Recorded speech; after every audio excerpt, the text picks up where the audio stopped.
நான் ரெடி, நீங்க ரெடியா? ஸ்டாலின் தான் வந்தாரு, விளம்பரம் பண்ணாரு.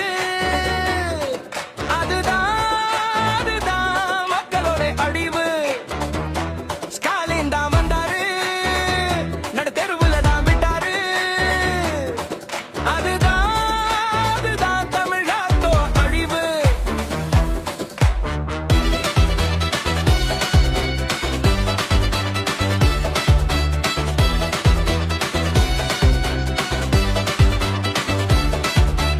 இருட்டா கிடக்கும் வீட்டுக்குள்ள இப்போ கரண்ட் பில்லு எகிருத்தம்மா. வறண்டு கிடக்கும் பாக்கெட்டுக்குள்ள புது ஓட்ட ஒண்ணு விழுகுதம்மா. பாருங்க எகிரு